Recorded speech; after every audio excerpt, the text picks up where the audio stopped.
पास आ रही हूं क्योंकि आप डिप्लोमेसी को जिस तरह से समझते हैं हम सबको भी समझा सकते हैं। डोनाल्ड ट्रंप न्योता देते हैं नरेंद्र मोदी को आने का व्हाइट हाउस में एक मुलाकात का। इसके मायने जरा सरल शब्दों में आम लोगों को समझाइए कि ऐसे समय में जब ट्रंप ने तहलका मचा रखा है एक के बाद एक फैसले लेने। आभारी हूँ मैम, बहुत अच्छा लगता है जब आपके चैनल पर होता हूँ। आपको मेरी आवाज आ रही है? आप सुन पा रही हैं मुझे? Can you hear me? बिल्कुल आ रही है एम्बेसडर जी, एम्बेसडर।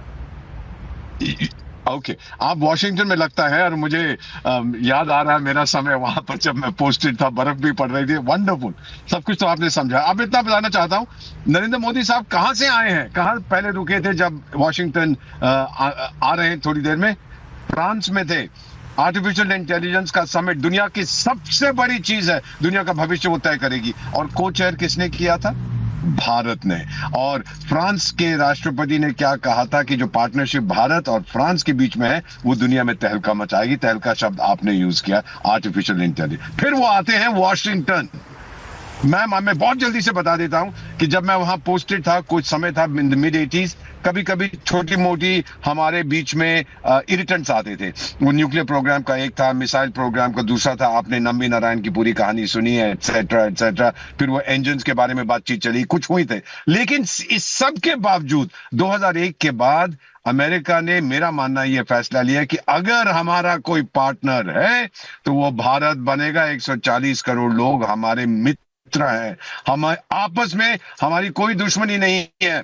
हाँ, अगर ये इरिटेंट्स आए थे वो इसलिए नहीं थे कि हम भारत को पसंद नहीं करते, लेकिन मुझे बताया मेरे अमेरिकन फ्रेंड्स ने, सेनेटर्स ने, कांग्रेसमैन ने, फॉर्मर मिनिस्टर्स ने कि हम नहीं चाहते थे कि आप किसी और पे ये सामान किसी और से लें, आप हमसे लें। आपने खुद डेवलप करने की कोशिश की, हमने उसकी भी मुखालफत की, लेकिन बाद में हमने कहा कि भारत को नहीं रोका जा सकता। और डोनाल्ड ट्रंप के बारे में एक चीज मैं आपको बता देता हूं, जो कहता है वो करता है, जो करता है वो कहता है। इसने मोदी को कहा है my great and good friend. सबसे पहले बेंजामिन नेतन्याहू गए, वो भी बहुत फ्रेंड्स उनके हैं। जापान के गए, वो भी उनके दोस्त हैं। और अब हम गए हैं, किसी को और को नहीं बुलाया। चीन चाहे जो मर्जी करे, अमृतसर के छोले खाए, मैं तो बठिंडा में हूं इस समय। मैं बता सकता हूं मैम कि जो गर्म जोशी मैं देखता, बॉडी लैंग्वेज देखा नहीं, पीएम ने उसका हाथ पकड़ के कैसे ऐसे थपकी दी उसको, ये जादू की जप्पी, जादू की थपकी, ये सब है। और मेरा मानना है अमेरिका ने आविष्कार किया है आर्टिफिशियल इंटेलिजेंस का। अमेरिका में ओपन एआई, सैम ऑल्टमैन की वो भी है। डिफेंस उनकी दुनिया में सर्वश्रेष्ठ है। जो इन्वेंशंस आती हैं, इंटेलेक्चुअल पावर है, अमेरिका और भारत की अगर मिल जाए मैम, ये दुनिया बहुत हसीन होगी। लेकिन कुछ लोग हैं जो कहते हैं ये क्यों हो रहा है, ये क्यों। अरे होने दो भाई, आपके आग क्यों लगती है, आपके कपड़े क्यों जल रहे हैं, अगर ये दो महान देश पहचानते हैं एक दूसरे। जैसे मेरे साथ इस वक्त गुरु प्रकाश जी जुड़े हुए हैं, मैं एक चीज जरा आम लोगों के लिए समझाना चाहूंगी। गुरु प्रकाश जी, बहुत से लोग कहते हैं नरेंद्र मोदी बाहर जाते हैं। देखिए, तहलका पाकिस्तान तक में मचा है। मैं अभी थोड़ी देर पहले लोगों को सुनवा रही थी, आगे भी सुनवाऊंगी, कि जो बाकी मुल्क हैं, चीन में बहुत ही एक क्लोज नजर रखी जा रही है कि ये मुलाकात क्या लेकर आएगी। पाकिस्तान में तो आम लोग ये चर्चा कर रहे हैं कि भाई नरेंद्र मोदी को ही बुलाया जाएगा, और किसे बुलाएंगे। तो ये जो एक मुहर है जो पड़ोसी देश से लग रही है कि भाई अगर किसी को बुलाया जाए तो वो नरेंद्र मोदी होंगे। मैं आरजू जी के पास जाऊंगी, लेकिन पहले आपके पास आ रही हूँ। भारत के लोग जानना चाह रहे हैं कि ये मुलाकात क्यों इम्पोर्टेंट है, भारतीय क्यों इस बात पर गर्व महसूस करें कि ये एक मुलाकात है जो अमेरिका वॉशिंगटन डीसी में हो रही है, इससे क्या हासिल होगा?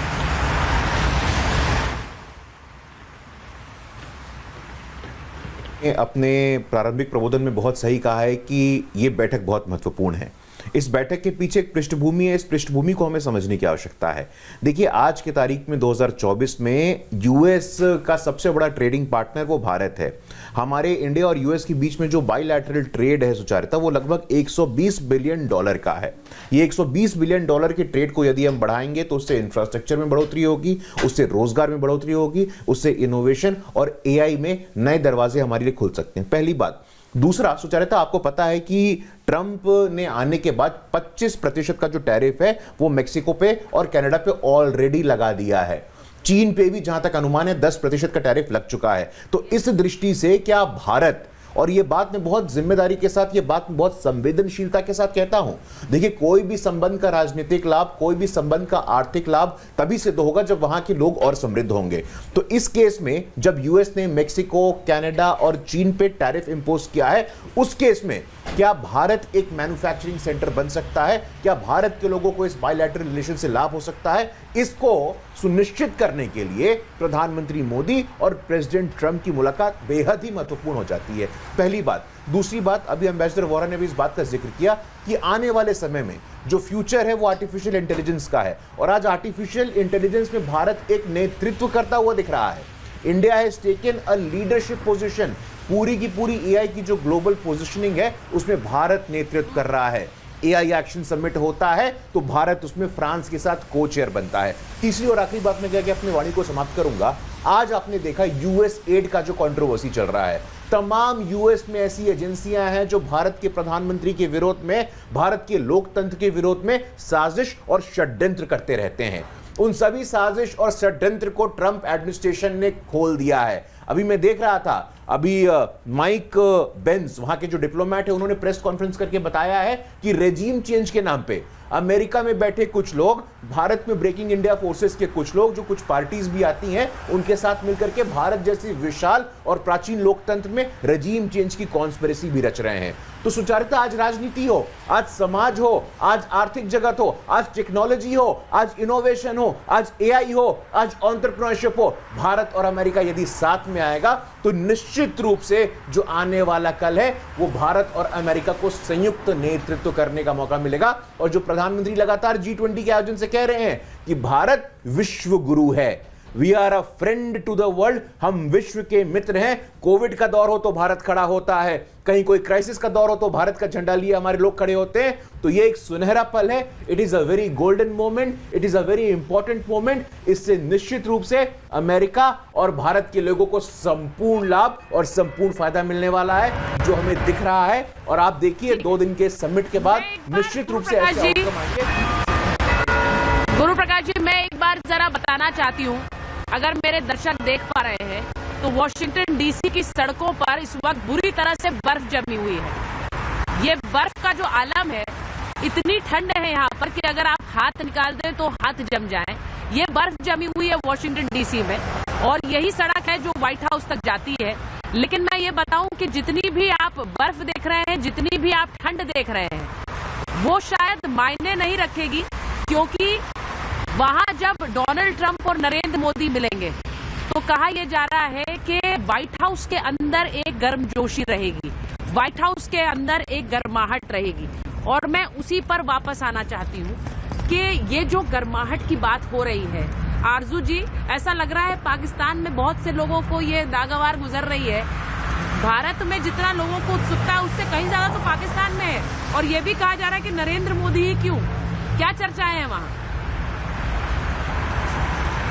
लेकिन डेफिनेटली अगर आपके प्राइम मिनिस्टर जो हैं वो अमेरिका जाएंगे और इनविटेशन पे जाएंगे, और अभी पूरा 1 मंथ नहीं हुआ है डोनाल्ड ट्रंप साहब को प्रेसिडेंट बने हुए, और तो ज़ाहिर इस चीज़ को पाकिस्तान में बहुत ज़्यादा देखा जाएगा। कोई भी चाहे प्राइम मिनिस्टर हो या प्रेसिडेंट हो, उनकी आपस की दोस्ती या पर्सनल फ्रेंडशिप जो है वो यहाँ मैटर नहीं करती। यहाँ पर मैटर करता है कि आपकी कंट्री की क्या पोजीशन है। इस वक्त फ्रांस से पीएम मोदी जो है वो अमेरिका पहुंच रहे हैं, और आप जानती हैं कि 100 से ज्यादा कंट्रीज को एआई की समिट में बुलाया गया था, जिसमें पाकिस्तान का नाम शामिल नहीं था। हम तो उसके ऊपर अभी तक बैठकर अफसोस कर रहे हैं कि उन 100 कंट्रीज में पाकिस्तान का नाम शामिल नहीं था आर्टिफिशियल इंटेलिजेंस की जो समिट हुई है। तो यहाँ पर हमारे जो पॉलिसी मेकर्स हैं, जो हमारे कंट्री को चलाते हैं, उनको ये देखने की ज़रूरत है कि ऐसी क्या बात है जिसकी वजह से पाकिस्तान इस लिस्ट में शामिल नहीं था। और उसके साथ साथ जाहिर है अमेरिका के साथ जिस तरह के रिलेशंस भारत के रहे हैं, पाकिस्तान के नहीं रहे। हमने तो जब भी कोई चीज़ दी है, हमने लोन के ऊपर ली है, हम वर्ल्ड बैंक गए हैं, IMF गए हैं। आप लोग जो हैं वो अगर कुछ लेते हैं सामान, तो जाहिर है कि आप उसे पेमेंट करके रहते हैं। बहुत बड़ा डिफरेंस है। ऐसे तो इमरान खान साहब ने भी कहा था कि डोनाल्ड ट्रंप से उनकी बहुत दोस्ती है और ट्रम्प साहब आते के साथ ही 24 आवर्स में इमरान खान को बाहर ले आएंगे, लेकिन इमरान खान तो बाहर आते हुए हमें दिखाई नहीं दे रहे। इससे साफ जाहिर होता है कि जब तक आपकी कंट्री अपने पांव पे खड़ी नहीं होगी, इकोनॉमी ठीक नहीं होगी और बाकी चीजें सही नहीं होगी जैसे बाकी नॉर्मल कंट्रीज में होती हैं, तब तक पाकिस्तान की वो पोजीशन नहीं होगी जो भारत या किसी भी दूसरे देश की है। इस पे ना किसी को नाराज होना चाहिए, ना किसी को बुरा मनाना चाहिए। मेरे इमरान ख्याल खान में बाहर आ जाएंगे ऐसी बातें भी कही गई, लेकिन इमरान खान बाहर का आ रहे हैं। देखिए